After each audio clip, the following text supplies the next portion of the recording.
युधिष्ठिर ने पूछा, जनार्दन, अब मैं यह सुनना चाहता हूँ कि भाद्रपद, गुजरात महाराष्ट्र के अनुसार श्रावण मास के कृष्ण पक्ष में कौन सी एकादशी होती है? कृपया बताइए। भगवान श्री कृष्ण बोले, राजन, एक चित्त होकर सुनो। भाद्रपद मास के कृष्ण पक्ष की एकादशी का नाम अजा है। वह सब पापों का नाश करने वाली बताई गई है।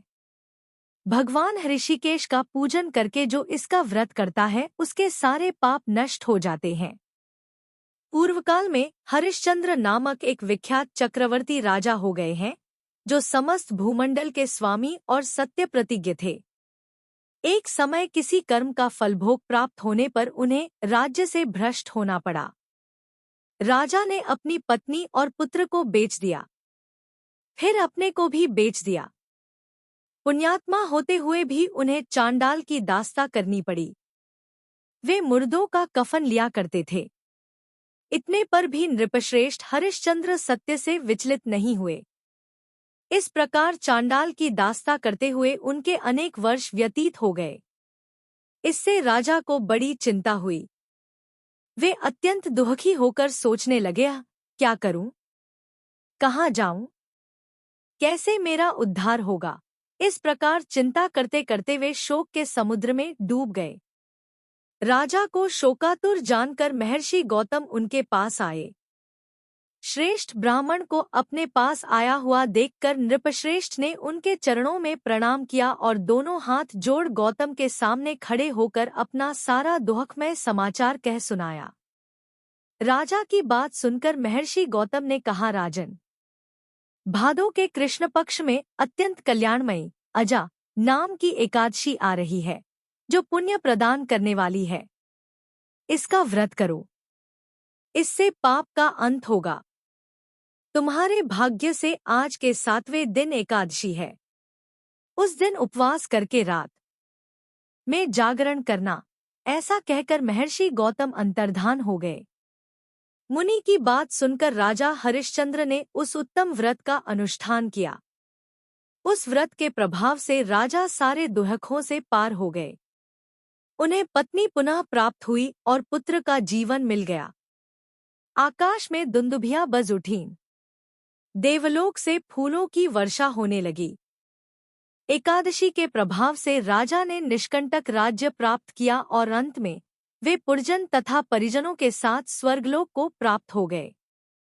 राजा युधिष्ठिर, जो मनुष्य ऐसा व्रत करते हैं वे सब पापों से मुक्त हो स्वर्गलोक में जाते हैं। इसके पढ़ने और सुनने से अश्वमेघ यज्ञ का फल मिलता है। बड़ी ही श्रद्धा से सुनते हैं कि कैसे एक बुरी माता ने निर्जला एकादशी का व्रत रखा। इस कथा को सुनने से एकादशी माता अत्यंत प्रसन्न होती है और निर्जला एकादशी का व्रत पूर्ण माना जाता है। एक बूढ़ी माँ ने एक बार निर्जला एकादशी का व्रत रखा। बड़ी ही भाव भक्ति से पूजा अर्चना की। उन्हें वृद्धावस्था में क्या बाधा थी? वे तो अपने पुत्र पौत्रों की सुख सुविधा के लिए व्रत रखने लगी थी। वे दिन भर तो जरा कठोर मन करके अपनी प्यास को रोके रही। दिन में पूजा पाठ किया, कथा सुनी और पंडित जी को मिट्टी के पात्र में भरकर पानी और ऋतुफल दान में दिए। दोना भर भर कर बूरा वितरण किया। उन्हें गर्मी के कारण बहुत बेचैनी हो रही थी। इस कारण से बड़ी देर तक पानी में पड़ी रही और पानी के कुल्ला करती रहीं, मुंह धोती रहीं। तब कहीं थोड़ा बहुत धैर्य बंध पाया। धूप तो तेज पड़ ही रही थी, इस कारण बार बार मुंह सूख रहा था। बूढ़ी माँ बहुत बेचैन हो रही थी। एक बुढ़ापा और दूसरे ये भयंकर गर्मी। वृद्धावस्था की स्थिति तो कुछ दूसरी ही प्रकार की होती है। जैसे तैसे रोधों के दिन कट पाया। अब पहाड़ सी रात सामने थी। उसका कटना बड़ा ही कठिन दिखाई दे रहा था। खटिया पर पड़े शांति नहीं मिल रही थी। वे बार बार करवट बदल रही थी। अनेक बार वे बाहर जाती और भीतर आती। उन्हें घर के अंदर शांति नहीं थी। वे पड़ी पड़ी एकादशी माता का स्मरण करती रहीं। वे कहती रहीं कि हे माताजी, आप मेरी लाज रखिएगा। आप ही मुझे शक्ति दे दीजिएगा, जिससे मैं भलीभांति आपका व्रत कर सकूं और ये पहाड़ सी रात शांतिपूर्वक व्यतीत हो सके। प्यास के कारण बूढ़ी माँ की बेचैनी तो बढ़ ही रही थी। उन्होंने धैर्य रखने का बहुत प्रयास किया, किंतु सहनशीलता की सीमा टूट गई और वे घबराकर एकदम चिल्ला पड़ी। बोली कि बचाओ बचाओ बचाओ। अम्मा का चिल्लाना सुनकर परिवार भर के नरनारी बच्चे और पड़ोसी एकत्रित होकर बूढ़ी अम्मा की खटिया के समीप पहुंच गए। सबने पूछा कि अम्मा जी, आपको क्या हो गया है? आप क्यों चिल्ला पड़ी थी? आप इस वृद्धावस्था में ये कठिन व्रत क्यों करती है? अम्मा जी, शक्ति से ही भक्ति होती है। थोड़ी ही देर में वे फिर से बोली कि अरे, हमारे तो प्राण ही निकले जा रहे हैं। मेरी छाती पर ठंडे पानी का घड़ा रख दीजिए। नातियों ने दादी की छाती पर ठंडे पानी का पात्र रख दिया। तब कहीं उन्हें थोड़ा बहुत आराम मिला और थोड़ी देर के लिए उन्होंने अपनी आंखें बंद कर ली। एकादशी माता ने सोचा कि ये बूढ़ी अम्मा है तो बहुत कठोर, जरा जाकर उसकी परीक्षा लेना चाहिए। वे आधी रात को मुर्गा बनकर टेर लगाने लगी।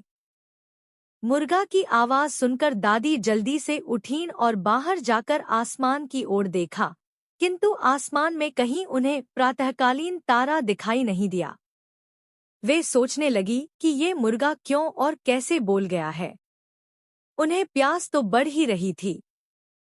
थोड़ा बहुत उनका मन भी विचलित होने लगा था, किंतु अंत में उन्होंने दृढ़ निश्चय किया कि मैं अब व्रत को पूर्ण करके ही छोड़ूंगी, चाहे भले ही मेरे प्राण निकल जाए। ये सोचकर फिर वे खटिया पर शिथिल होकर लेट गई। थोड़ी ही देर में एकादशी माता ने उनकी फिर से परीक्षा लेनी चाहिए।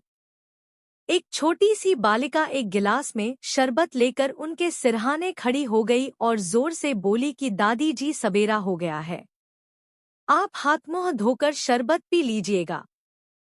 पहले तो शरबत का गिलास देखकर उनका मन ललचाने लगा, किंतु अचानक व्रत का स्मरण हो आया और उन्होंने सोचा कि मैं किसी भी प्रकार से अभी शरबत नहीं पी सकती हूँ, और वे शांतिपूर्वक अपनी खटिया पर लेट गईं। फिर थोड़ी ही देर में उन्हें ऐसा लगा कि जैसे किसी ने उन्हें पानी के कुएं में पटक दिया हो। वे बड़ी देर तक उस कुएं में हाथ पांव चलाती रहीं, किंतु उन्होंने अपने मुंह में पानी की एक बूंद भी नहीं जाने दी और वे दृढ़तापूर्वक अपना व्रत पालती रहीं। थोड़ी ही देर में न जाने कहां से सामने आग जलने लगी, जिससे भारी गर्मी बढ़ने लगी। प्यास के कारण प्राण निकलने लगे, किंतु बूढ़ी अम्मा का कुछ भी नहीं बिगड़ पाया।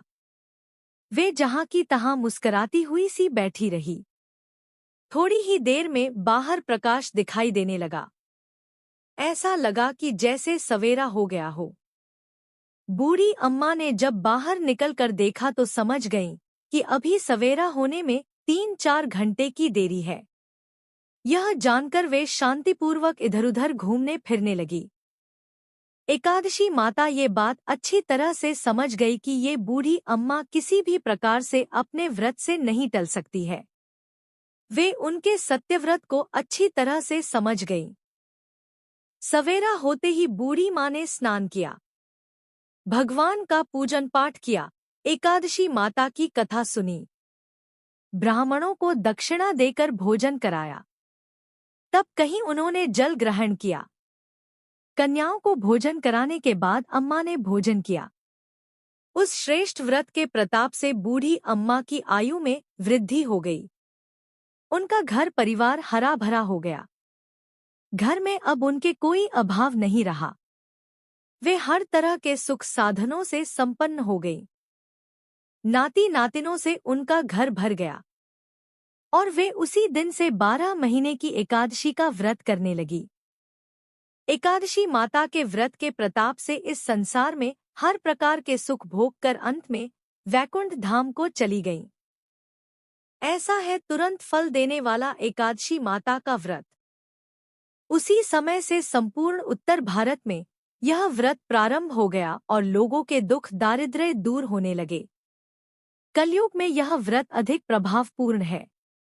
वीडियो पसंद आया तो वीडियो को लाइक करके चैनल को सब्सक्राइब कर ले, क्योंकि इस चैनल पर आपको ऐसे हाई वीडियोस मिलते रहते हैं। कमेंट बॉक्स में जय श्री कृष्णा लिखना ना भूले।